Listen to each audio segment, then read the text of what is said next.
Hola a todos, muy buenos días, bienvenidos a este conversatorio muy especial que hemos preparado para ustedes hoy, que hemos denominado Claves de la tributación para las personas físicas en España, oportunidades y estrategias para colombianos.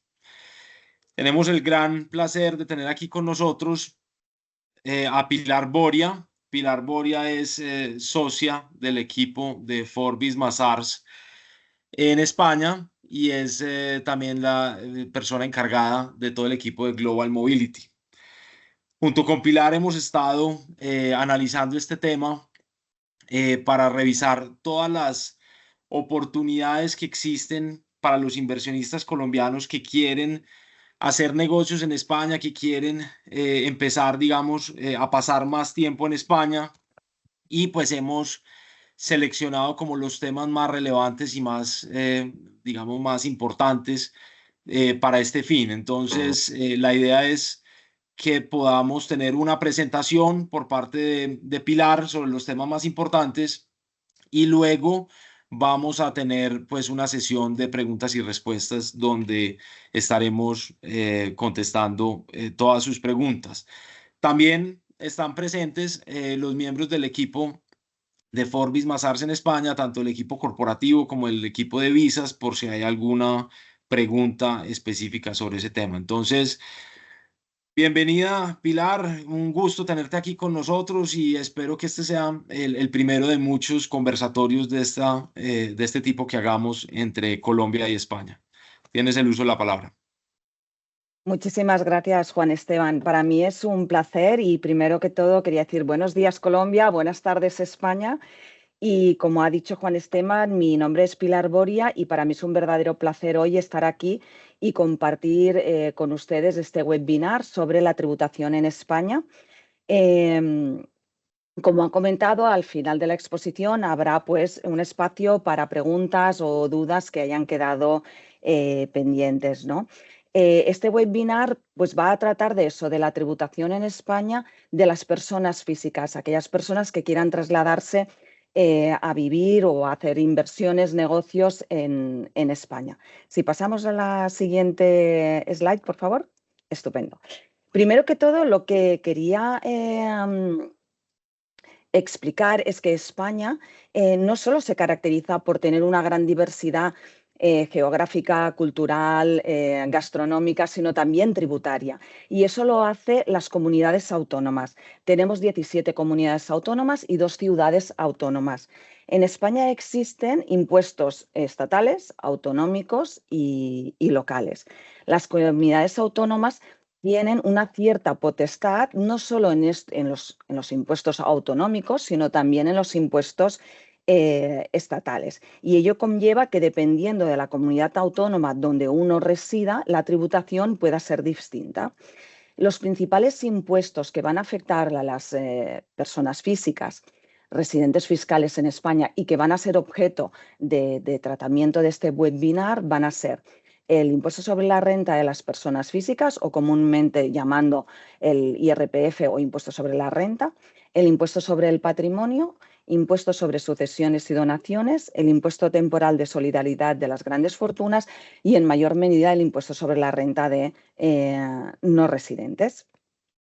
Pues bueno, el papel que juegan aquí las comunidades autónomas en estos impuestos pues varía dependiendo de cada uno de ellos. Por ejemplo, en el IRPF, que aún siendo un impuesto estatal, la deuda tributaria, el impuesto a pagar, viene determinado por la aplicación de una escala de gravamen que aprueba el Estado y otra escala de gravamen que aprueba la comunidad autónoma. La cual representa el 50% de la deuda del IRPF.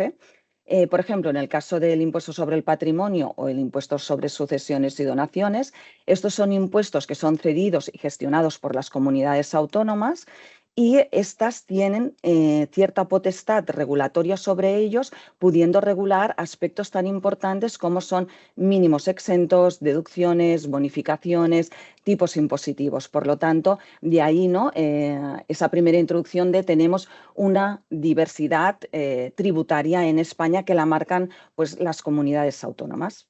Si pasamos de slide, por favor. Antes de entrar en cada uno de estos impuestos que les he ido numerando, vamos a hablar del concepto de residencia fiscal. Es decir, cuándo una persona se va a considerar residente fiscal en España de acuerdo con nuestra normativa interna. De acuerdo con nuestra normativa interna, una persona va a ser residente fiscal cuando se dé cualquiera de las siguientes circunstancias, y es que permanezca en España durante más de 183 días a lo largo del año natural. Aquí hay que tener en cuenta que a los efectos de computar este periodo de 183 días se pueden computar lo que se llaman las ausencias esporádicas, aquellos periodos de tiempo en que la persona física se ausenta de territorio español. También pueden sumar a esos días, salvo que se pueda acreditar que el contribuyente es residente fiscal en otro estado. La forma habitual o la prueba más común para poder acreditar que una persona es residente fiscal en otro estado es mediante el certificado de residencia fiscal que emiten las autoridades fiscales competentes de cada país. La segunda circunstancia que puede hacer que una persona física sea residente fiscal en España es cuando ésta tiene el núcleo principal o el centro de sus intereses económicos, ya sea de forma directa o indirecta, en España. Este concepto o esta circunstancia ha dado lugar a cierta litigiosidad, pues no existe un concepto, una definición de qué se entiende por núcleo o centro de intereses económicos, ¿no? De ahí que tanto la Administración Tributaria Española como los tribunales españoles utilicen los conceptos de renta o de patrimonio según el caso. Es decir, una persona se va a considerar que tiene su centro de intereses económicos en España cuando su principal fuente de renta derive del Estado español. O, por el contrario, se puede considerar que es residente fiscal porque mayormente su patrimonio se encuentra ubicado en territorio español. De ahí que les hablaba de esa litigiosidad. Es importante ver caso por caso para ver qué elemento primaría más. Y luego, por último, nos encontramos con una presunción en el que se considera que una persona física tiene su residencia fiscal en España cuando su cónyuge no separado legalmente y sus hijos menores que dependen económicamente de esa persona, de acuerdo con los criterios anteriores, son residentes fiscales en España. Pero se trata de una presunción, que significa que puede destruirse pues, probando que uno es residente en otro estado. ¿Qué elemento de prueba tenemos? Pues como ya hemos comentado, pues el elemento pues con el certificado de residencia fiscal emitido pues, por las autoridades competentes. Podría darse el caso que una persona física fuese considerada residente fiscal en España de acuerdo con nuestra normativa interna, de acuerdo con estas circunstancias que acabamos de ver, y también fuese considerada residente fiscal en Colombia de acuerdo con la normativa interna colombiana. ¿Qué pasaría en ese momento? En ese momento tendríamos que ir al convenio para evitar la doble imposición suscrito entre Colombia y España y ver los criterios de desempate para poder determinar en qué país finalmente esa persona va a tener la residencia fiscal. Llegados a este punto, es importante traer a colación que debemos diferenciar lo que es la residencia fiscal, la residencia a efectos fiscales, de la residencia a efectos administrativos o efectos migratorios. Normalmente, ambas residencias van acompañadas, es decir, coinciden en el mismo tiempo, pero no siempre eso va a ser así, ¿no? Por lo tanto, será importante que dependiendo del tipo de actividad que la persona física vaya a desarrollar en España, ello nos va a marcar qué tipo de visado va a poder solicitar o va a poder optar a él. Y nuestro consejo es que cuando se vaya a optar por un visado en España, siempre ello se ha hecho en colaboración con un asesor fiscal para poder ir coordinados y de esta manera evitar cualquier riesgo o consecuencias no deseadas, ¿no? Por lo tanto, es muy importante que el tema de migratorio y el tema fiscal a nivel de residencia son conceptos distintos, pero es muy importante que se lleven y se gestionen conjuntamente para evitar pues, cualquier sorpresa en un futuro. Luego añadir que el año fiscal en España coincide con el año natural, es decir, uno es residente fiscal desde 1 de enero a 31 de diciembre, no siendo posible ser residente solo por una parte del año. Perfecto, si cambiamos de slide, por favor. Pues bueno, ya hecho esta introducción, ya vamos a entrar en cada uno de los impuestos de los que les he enumerado, empezando por lo que es el IRPF. El IRPF es un impuesto que grava la renta obtenida por la persona física durante el ejercicio fiscal, de 1 de enero a 31 de diciembre. En España tenemos dos regímenes. Uno que es el régimen ordinario, que llamamos el comúnmente, y luego el régimen especial, o el que también se ha venido denominando Ley Beckham, aunque actualmente este régimen no pueden aplicárselo los deportistas de alto nivel, ¿no? Como sería pues Beckham o los futbolistas. Eso ya se apareció en un primer momento, pero luego se eliminó de la normativa. Las principales características y diferencias entre ambos regímenes son: a nivel de aplicación, el régimen ordinario es de aplicación automática, no necesita ninguna solicitud. Por el contrario, el régimen especial sí que requiere de una solicitud expresa por parte del contribuyente y que la Administración emita un certificado permitiéndole la aplicación de este régimen. En cuanto a su duración, la duración del régimen ordinario es indefinida. Mientras uno no pierda la condición de residente fiscal en España, le resulta de aplicación. Por el contrario, el régimen especial solo tiene una duración máxima de 6 años. En cuanto al alcance, el régimen ordinario grava la renta mundial del contribuyente con independencia del estado de la fuente de las rentas. Por el contrario, el régimen especial solo va a gravar las rentas de fuente española, salvo lo que son los rendimientos del trabajo, que eso sí que los grava todos, con independencia del estado donde se obtengan. En cuanto al tipo de gravamen, en el régimen ordinario el tipo de gravamen es una escala progresiva. A cuanto más se gana, más se obtiene, más impuestos se pagan. Por el contrario, en el régimen especial nos encontramos con un tipo general del 24% o bien un tipo del 47% para aquellas rentas que sean superiores a 600.000 euros. En el régimen ordinario cabe la aplicación de una serie de exenciones, reducciones a la base imponible, deducciones en la cuota, etc. En cambio, todos estos beneficios fiscales quedan muy limitados en el régimen especial. Otra característica y diferencia nos la encontramos en el impuesto sobre el patrimonio, pues aquel que está bajo el paraguas del régimen ordinario debe tributar en el impuesto sobre el patrimonio e impuesto sobre las grandes fortunas, en su caso, por su patrimonio mundial, por lo que nosotros denominamos obligación personal. Por el contrario, el que está bajo el paraguas del régimen especial tributaría por el impuesto sobre el patrimonio, pero solo por aquellos bienes o derechos que estén ubicados en territorio español. Y por último, y no menos importante, porque es una obligación pues, que tiene su cierta complejidad y da ciertos pues, quebraderos de cabeza, y es que las personas residentes fiscales en España que estén bajo el régimen ordinario tienen la obligación de presentar una declaración informativa sobre aquellos bienes y derechos que tengan en el extranjero, siempre y cuando evidentemente se alcancen unos determinados umbrales. Pero el umbral es de 50.000 euros, es decir, que tampoco no hablamos de umbrales muy exagerados, ¿no? En cambio, esta obligación no la tienen los que están bajo el régimen especial. Por lo tanto,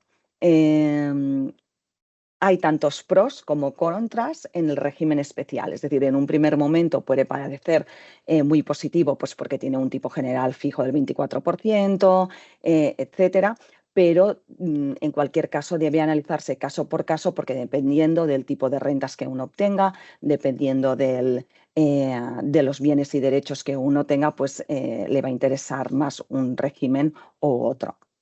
Si pasamos la siguiente slide. Y ya entrando un poquito en lo que es el régimen ordinario, y a grosso modo creo que lo importante de decir aquí es que en el IRPF existen dos bases imponibles, ¿no? Y es importante diferenciarlas bien porque cada base está gravada a una escala de gravamen distinta. En cuanto a la base imponible general, esta está formada por lo que son rendimientos del trabajo, rendimientos de actividades económicas, alquiler de inmuebles. Y la base imponible del ahorro está formada por lo que son dividendos, intereses, ganancias y pérdidas patrimoniales, etc. La diferencia entre una y otra base es la escala de gravamen, ¿no? Como ya he anticipado antes, la escala de gravamen que se aplica sobre la base imponible general, aplicamos dos subescalas. Una que es la que aprueba el Estado, que representa el 50% de la deuda tributaria, y otra que es la que aprueba la comunidad autónoma, que representa el otro 50%.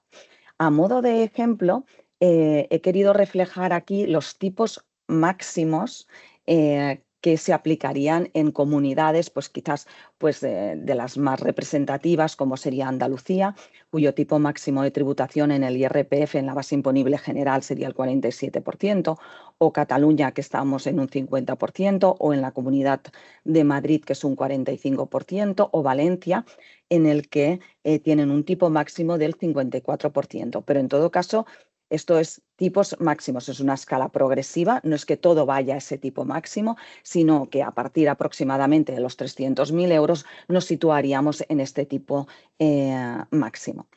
Y luego nos vamos a lo que sería la base imponible del ahorro, que esta está gravada por una escala de gravamen mucho más cortita y más pequeñita. Y esta sí que es igual para todas las comunidades autónomas.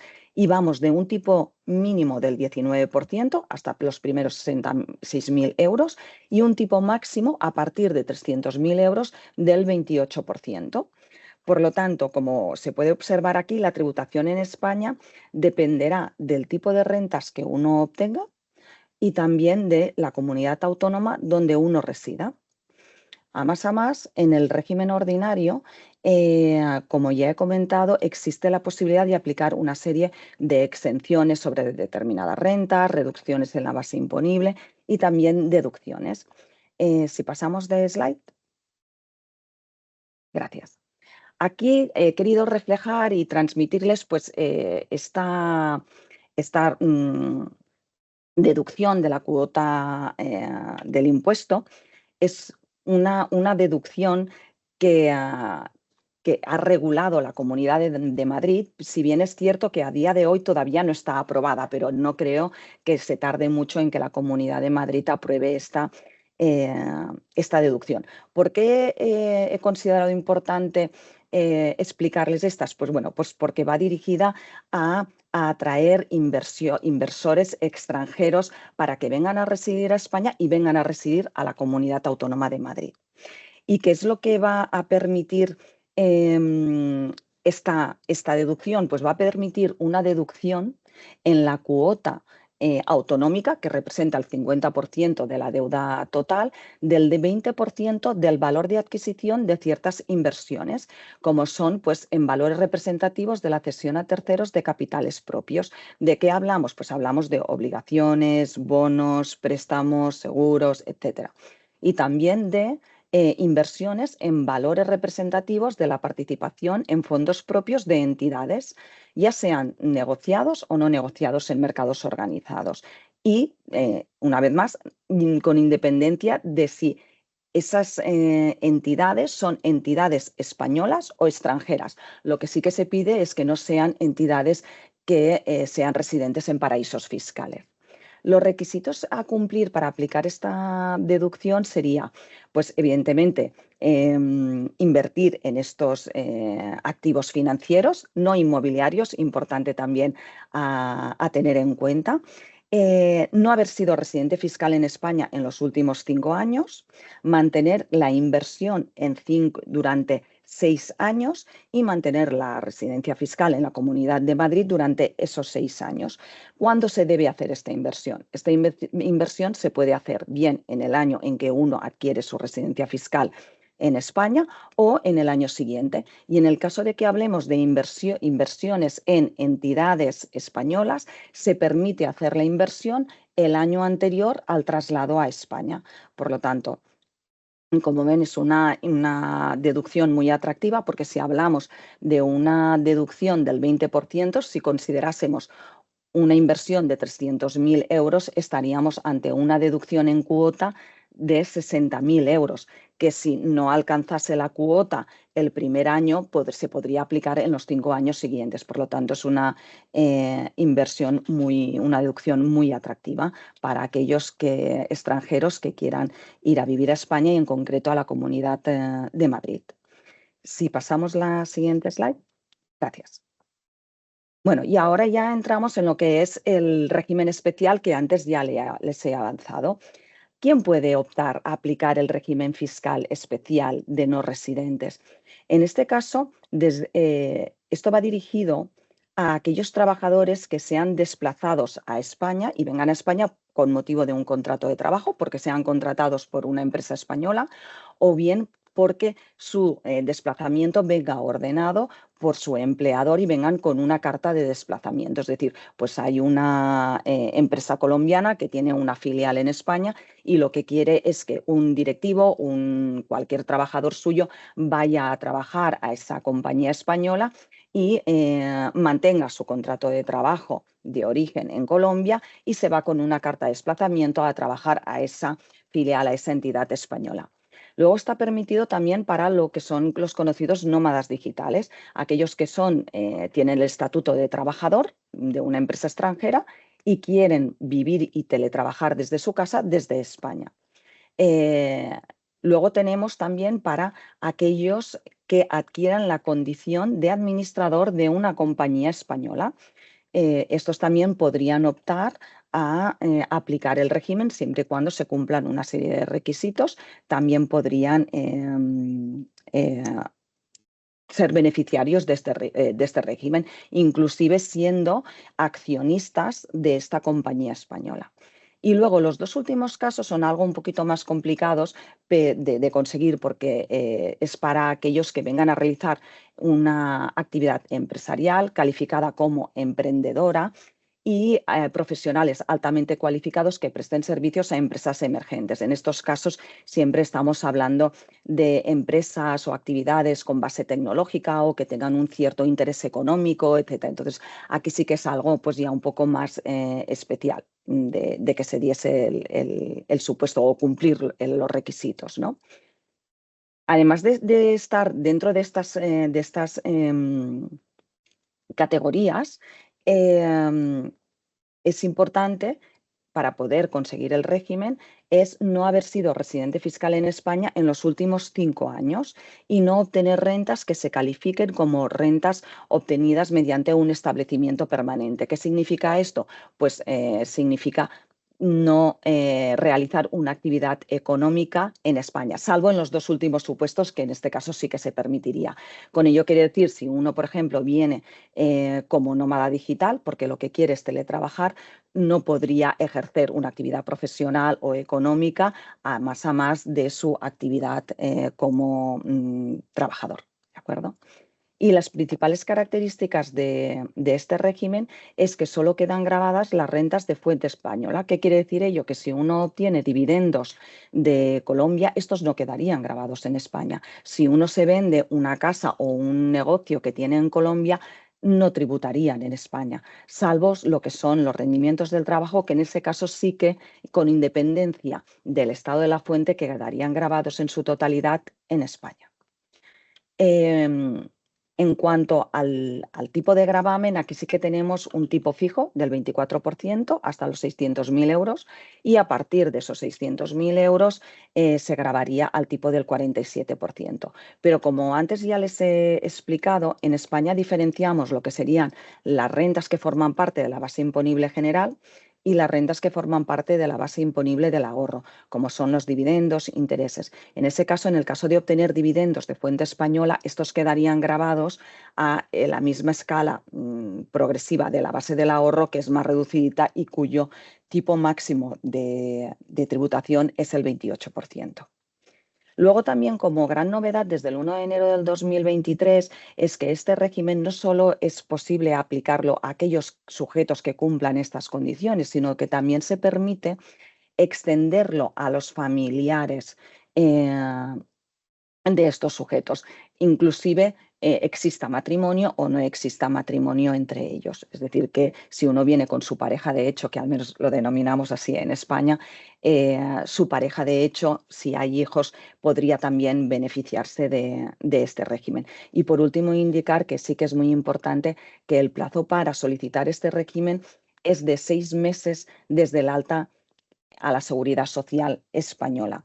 Pero hay que tener en cuenta que entre que se produce el desplazamiento y el alta a la Seguridad Social no tiene que haber no tiene que haber transcurrido mucho tiempo, ¿no? Porque lo que se pide es que haya un nexo de causalidad entre el desplazamiento a España y el empezar a trabajar o empezar a ejercer como administrador o una actividad empresarial, etcétera. Es decir, tiene que haber un periodo cortito. De ahí que si alguien está interesado en la aplicación de este régimen, es muy importante asesorarse previamente, no solo del cumplimiento de todos los requisitos, de todas las implicaciones que conlleva, porque evidentemente conlleva más implicaciones de las que aquí hay, y sobre todo controlar muy bien los tempos para que ese plazo de 6 meses no nos transcurra, porque transcurrido ya no habría la posibilidad de solicitarlo.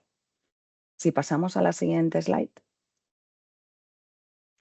Bueno, ahora ya aquí entramos en lo que es el impuesto sobre el patrimonio. Este es un impuesto que está gestionado por las comunidades autónomas, grava el patrimonio neto mundial, con independencia de dónde estén los bienes y derechos, que posean los residentes fiscales en España, o el patrimonio neto de los no residentes, pero solo de aquel patrimonio neto que esté ubicado en territorio español. La foto del patrimonio se toma a 31 de diciembre de cada año y aquí es importante, cuando hablamos de patrimonio neto, es que hablamos del valor de los bienes y derechos que uno tiene, que no estén exentos, menos aquellas deudas que sean deducibles. También es importante destacar aquí es que aplican las normas sobre titularidad jurídica de los bienes que regula el régimen económico del matrimonio. Por ejemplo, si un matrimonio está casado en régimen de gananciales, todos aquellos bienes y rentas obtenidos durante el matrimonio van a pertenecer al 50% de cada uno de ellos. De manera que aunque uno no aparezca como titular formal de unas acciones de un inmueble, a efectos de patrimonio sí que esa persona se va a considerar titular y por lo tanto deberá observarse si debe hacer la declaración de patrimonio o no. Creo que en este caso, Juan Esteban, comentaste que en Colombia el régimen económico del matrimonio más común es el régimen de gananciales, ¿no? O el régimen en el que es Sí, todo sí, así es, Pilar. Muchas gracias por ese comentario que haces. Mm, Básicamente en Colombia pues tenemos un régimen de gananciales. Al momento de del matrimonio o de tener una unión marital de hecho, digamos, establecida con el paso del tiempo, pues se crea una sociedad conyugal, pero digamos que las declaraciones son independientes. ujú, Esta sociedad conyugal solamente digamos que entrará a existir o digamos que solamente nace cuando se disuelve. Es decir, antes simplemente es, digamos, un derecho, digamos, teórico que tienen los cónyuges, pero al momento en que se liquida es cuando, digamos, entran a tener efectivamente ya derecho a tener ese patrimonio. Entonces, digamos, para efectos del impuesto al patrimonio es una declaración independiente, solamente lo declarará quien tenga pues, la titularidad pues, del bien. ujú. Estupendo, buen apunte. Muchas gracias, Juan Esteban. Bueno, es un impuesto individual, no cabe tributación conjunta y la obligación de declarar y el impuesto a pagar dependerá de las comunidades autónomas, de la comunidad autónoma en este caso donde se resida, porque es ella al final la que va a configurar la mayoría de todos esos elementos que nos van a determinar la tributación por el impuesto sobre el patrimonio. En el impuesto de patrimonio se marca un mínimo exento. Por lo tanto, todos aquellos contribuyentes, aquellas personas físicas cuyo patrimonio no exceda de este mínimo exento, no van a tener la obligación de tributar. Con carácter general, el mínimo exento está marcado en 700.000 euros, pero hay comunidades autónomas que lo han modificado, como es Cataluña y la Comunidad Valenciana, que está en 500.000 euros. Y las Islas Baleares, para este año 2024, lo ha subido a 3 millones de euros. Luego existen importantes exenciones sobre determinados bienes, como sería el caso de las empresas familiares. Aquellas, cuando una persona física detente, ostente acciones o participaciones en sociedades o entidades que se califiquen empresas familiares, estas están exentas de tributación en el impuesto sobre el patrimonio. Y ello con independencia que esa empresa familiar esté ubicada en España o en el extranjero. Lo importante es cumplir con los requisitos que marca la ley. Luego, en cuanto al tipo de gravamen, otra vez más, aquí tenemos una escala progresiva que va del 2,5%, que los tipos máximos van del 2,5% al 3,5%, y una vez más aquí las comunidades autónomas tienen la potestad de regular esa escala de gravamen en su comunidad. A modo de ejemplo, pues en el caso de Andalucía, los tipos máximos sería un 2,5%. Tenéis que tener en cuenta que estos tipos máximos se aplican a partir de unos 10 millones de euros, ¿de acuerdo? Es una escala que tiene bastantes tramos, por lo que empezamos desde un 0,7%, ¿no? Y vamos aumentando poquito a poco. Y los tipos máximos, pues eso, Andalucía tiene un 2,5%, Cataluña un 3,48%, Madrid un 3,50% y Valencia un 3,50%.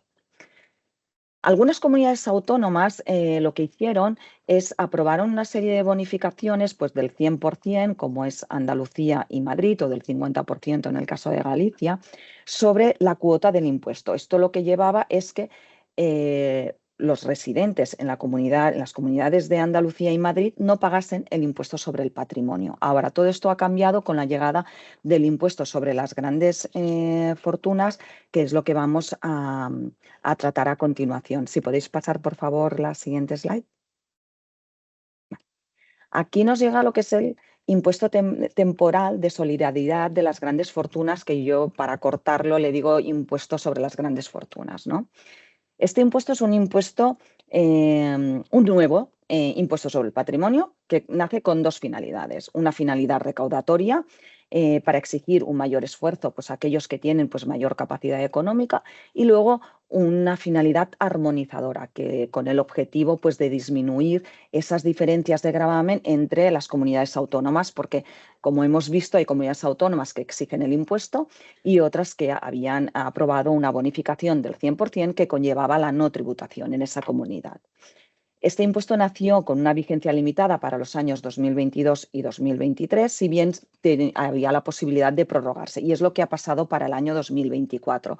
Y entendemos que en la medida en que no se cambie, ¿no?, el gobierno del Estado español, pues eso va a continuar así y van a ir prorrogándolo. Es un tributo estatal que este sí que está gestionado por el Estado, es complementario al impuesto sobre el patrimonio y es una calca del impuesto sobre el patrimonio. ¿Por qué? Porque las normas del impuesto sobre el patrimonio son las mismas que casi las mismas que el impuesto sobre las grandes fortunas. ¿Y a quién grava? Pues grava aquellos patrimonios netos, es decir, bienes, derechos menos deudas, superiores a 3.700.000 euros. ¿Por qué digo 3.700.000 euros? Porque recordemos que hay un mínimo exento de 700.000 y a más, este impuesto no empieza a gravar hasta que uno tiene una base de como mínimo 3 millones de euros. Por lo tanto, solo va a gravar a aquellos contribuyentes que tengan un patrimonio superior a 3.700.000 euros. El tipo de gravamen también es una escala progresiva que va desde el 1,7% al 3,5%, y luego lo que permite este impuesto es que te puedes aplicar una deducción en la cuota a pagar del impuesto por el impuesto sobre el patrimonio que hayas pagado a la comunidad autónoma. De tal manera que si uno ha pagado el impuesto sobre el patrimonio en la comunidad autónoma, el impuesto sobre las grandes fortunas, en el 99% de los casos, va a ser cero. ¿Por qué digo en el 99,99% de los casos? Porque puede darse que el tipo máximo de gravamen en una comunidad sea inferior al 3,5 y eso nos pudiese hacer gravar algo, ¿no? Pero en el 99,99 de los casos, si uno ha pagado el impuesto sobre el patrimonio en la comunidad autónoma, no va a pagar este impuesto sobre las grandes fortunas. ¿Qué pasó aquí? Que las comunidades autónomas que he enumerado antes, Andalucía y Madrid, que tenían esa bonificación del 100%, que hicieron para el año 2023. Para el 2022 no les dio tiempo, pero sí para el 2023. Anularon la bonificación que tenían del 100%, porque dijeron, antes de que este impuesto lo recaude el Estado, preferimos recaudarlo nosotros. Esta es la opción que ha optado Madrid. Andalucía te permite optar o bien pagar en la comunidad autónoma o bien pagar al Estado el impuesto sobre las grandes fortunas. Y luego, pues comentar y decir que cuando apareció, ¿no? Entró en vigor este impuesto, fue objeto de muchos recursos ante el Tribunal Constitucional y el cual finalmente declaró su constitucionalidad, por lo tanto, continuará en vigor. Si pasamos a la siguiente slide, por favor. Y por último, y no menos importante, también he considerado hablar del impuesto sobre sucesiones y donaciones, porque cuando alguien se traslada a vivir a España, pues también un tema que le preocupa es el tema sobre todo sucesorio, ¿no? ¿Qué pasa si yo fallezco mientras resido en España o qué pasa si yo tengo bienes en España, ¿no? Pues de ahí pues que haya considerado también importante introducir y hablar sobre este impuesto. Pues el impuesto sobre sucesiones y donaciones grava las transmisiones a título gratuito, a título lucrativo, aquellas que se producen mortis causa, básicamente por herencia, o inter vivos, lo que denominamos pues, las donaciones. En España, una persona física puede quedar gravada por este impuesto bien por lo que denominamos nosotros obligación personal. ¿Por qué? Porque es residente fiscal en España, por lo tanto, con independencia de dónde estén ubicados los bienes que reciba por herencia, legado, por donación, va a tributar en España. O bien por obligación real, porque aún siendo no residente fiscal en España, obtenga bienes o derechos, herede o le donen bienes o derechos que estén ubicados en territorio español. Aquí, una vez más, el impuesto va a variar eh, dependiendo de la comunidad autónoma donde resida pues, el causante, el fallecido, o bien donde se encuentren los bienes donados. Y también va a depender mucho y va a influir muchísimo la relación familiar que exista entre el causante, fallecido o donante, y quien recibe la herencia, el legado o la donación.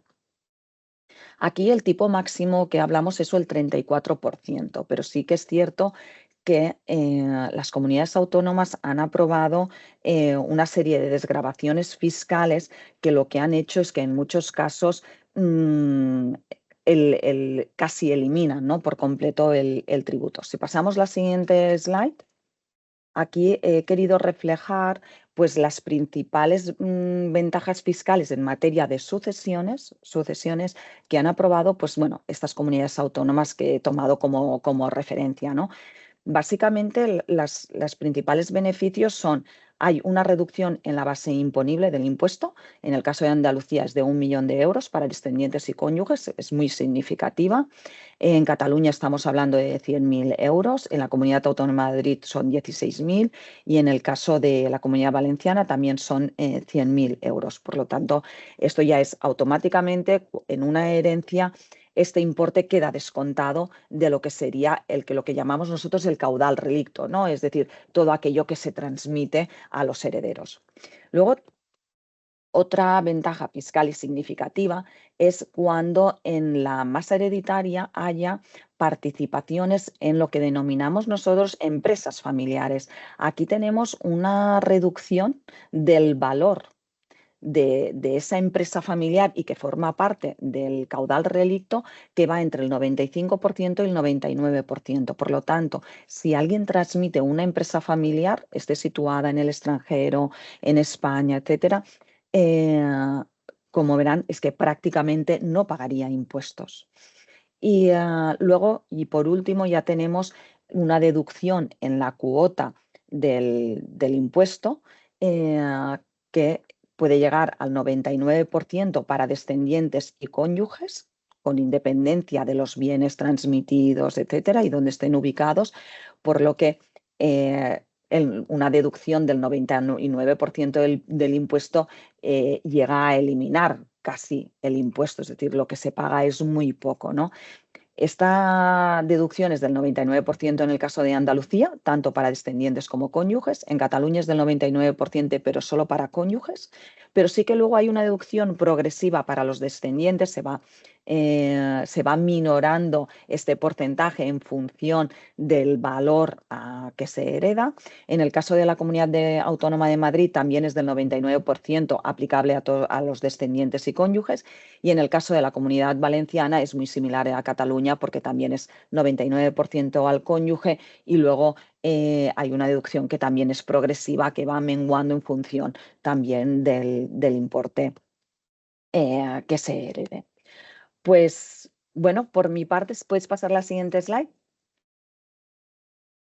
Gracias. Por mi parte, esto es todo. He querido dar una visión lo más completa posible de los impuestos en España de las personas físicas, al menos grandes pinceladas para que se hagan una idea y aquellos puntos, ¿no?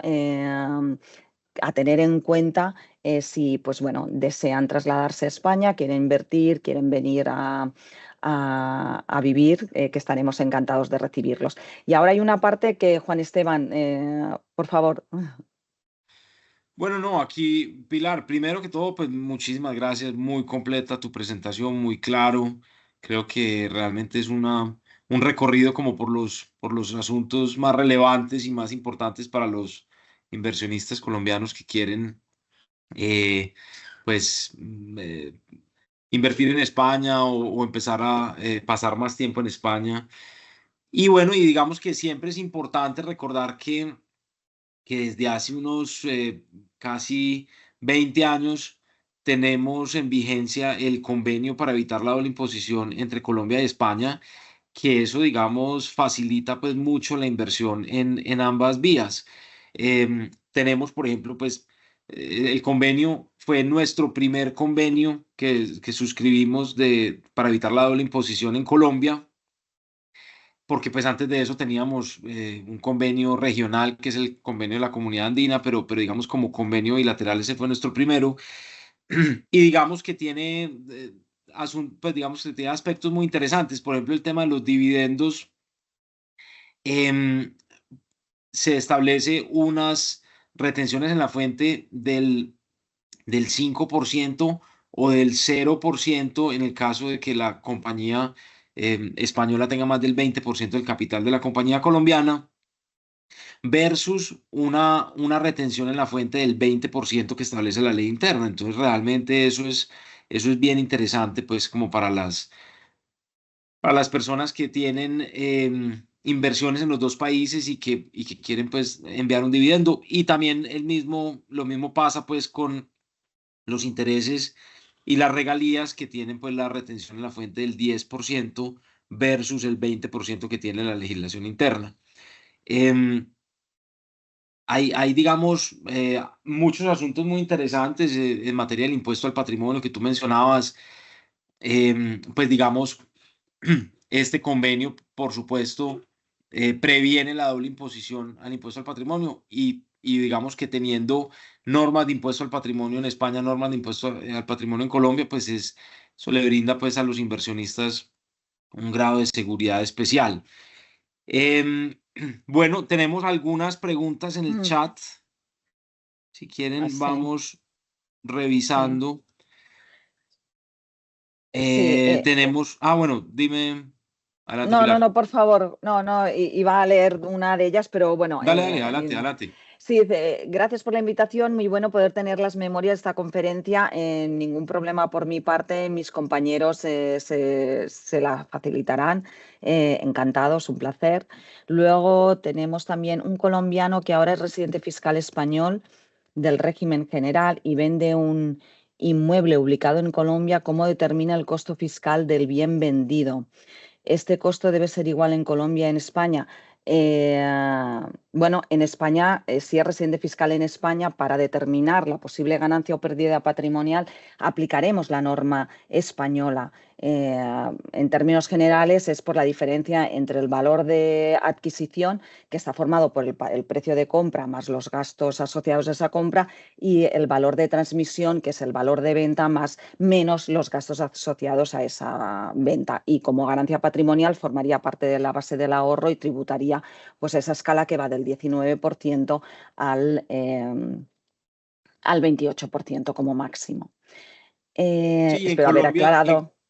En Colombia también sucede lo mismo. Realmente, Ujú, pues, cada país es autónomo en establecer las normas para estructurar el costo fiscal de los activos. Básicamente, el convenio lo que hará es regular la repartición de la ujú, potestad para grabarlo, pero efectivamente las normas de costo también serán para ujú, en Colombia, pues las que establece el ordenamiento ujú. colombiano.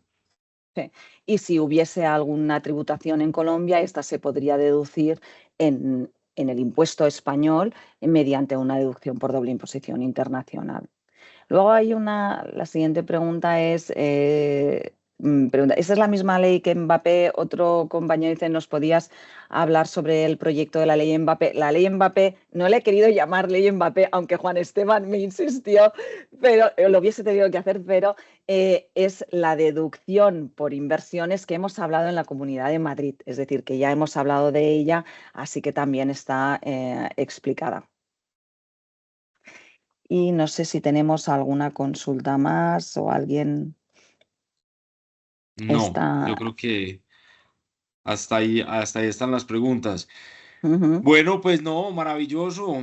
Pilar, muchas gracias. Ah, bueno, mira, Sí, acá hay una soy, persona dice, sí, soy residente en Colombia, casada con español. Hemos comprado una vivienda en España, en la Comunidad de Madrid, y tengo dudas con el tema de declaración como no residente en España, ya que este año me dicen que debo pagar en España. No he enunciado el impuesto sobre la renta de no residentes, pero no he hablado de ello. Pero cuando una persona es no residente fiscal en España y tiene rentas de fuente española o bienes de fuente española, tiene que tributar como no residente. Y en el caso de que se ostente una propiedad, un inmueble, si el inmueble está alquilado, tendrá que pagar pues, por las rentas obtenidas al tipo del 24%, y por el contrario, si no está alquilado, en España se considera que cuando uno tiene una vivienda que no es su vivienda habitual, se, es como que obtiene una renta ficticia, que no se denomina imputación de rentas, y debe pagar un porcentaje muy pequeñito sobre, bueno, la forma de calcularlo es el 1,1% o el 2% sobre el valor catastral de ese inmueble, y sobre ese importe que nos dé aplicar el tipo del 24%.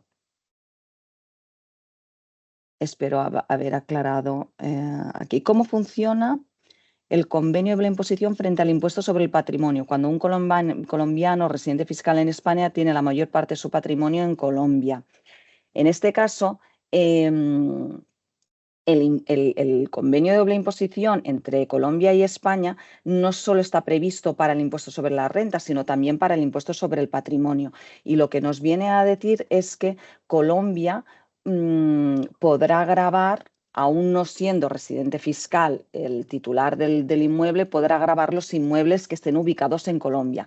Y el resto de bienes que un residente fiscal en España posea en Colombia solo quedarían grabados en España. Es decir, si un colombiano residente fiscal en España tiene acciones, participaciones en una sociedad ubicada en Colombia, estas participaciones no quedarían grabadas por el impuesto sobre el patrimonio en Colombia, y sí quedarían grabadas en España.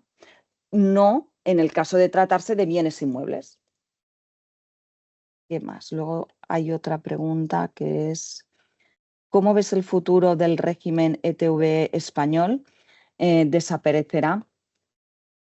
No tengo noticias de que vaya a desaparecer. No hay ninguna, en principio no, es un régimen que existe desde hace muchísimos años y no tendría por qué desaparecer. Igual como, por ejemplo, el tema de la Golden Visa sí que está previsto que a finales de ese año desaparezca, no en el caso del régimen de las ETVs. No sé si hay alguna, creo Bueno, que es. creo que ya con eso terminamos de responder las preguntas. No, no hay más en el chat. Mm, Entonces, bueno, pues Pilar, te agradecemos muchísimo este espacio. Creo que es una gran oportunidad para luego compartir las memorias con los asistentes y en caso de que tengan pues preguntas adicionales ya puedan contactarte o contactarnos en caso de que sea algo relacionado con Colombia, España. Y bueno, estamos mm, pues muy atentos a contestar cualquier duda, cualquier pregunta. Eh, mencionarles nuevamente pues que el equipo de Forbis Mazars, tanto en España como en Colombia, tiene profesionales en todas las áreas para mm, ayudar en estos temas, tanto en equipos en el área fiscal, corporativo, migratorio, y digamos que podemos pues atender todas las necesidades y todas las consultas que puedan surgir en este tipo de aspectos. Entonces, bueno, pues muchas gracias Pilar nuevamente, muchas gracias a todos por su asistencia y quedamos muy atentos a resolver preguntas por correo electrónico o agendar llamadas para ujú, contestarlas en caso de que sea requerido. ujú. Sí que hay, Joana nos pregunta que dónde podemos contactarlos. Supongo que en la presentación, ¿no? Claro, Aparecen nuestros contactos. Sí, Pilar y Juan Esteban en la presentación al final. Mm, Sí, aquí en esta parte pueden encontrar al final en las memorias que les vamos a enviar. Ahí están las oficinas de Colombia y también el contacto de Juan Esteban. Y en la siguiente, Sofía, pásala. Están todas las oficinas de España y también está el contacto de Pilar para que ahí lo puedan contactar. ujú. bueno, muchas gracias. Feliz tarde a Muchísimas todos entonces. gracias. Muchas gracias. Chao. Que tengan una buena tarde o un buen día. Gracias. Adiós.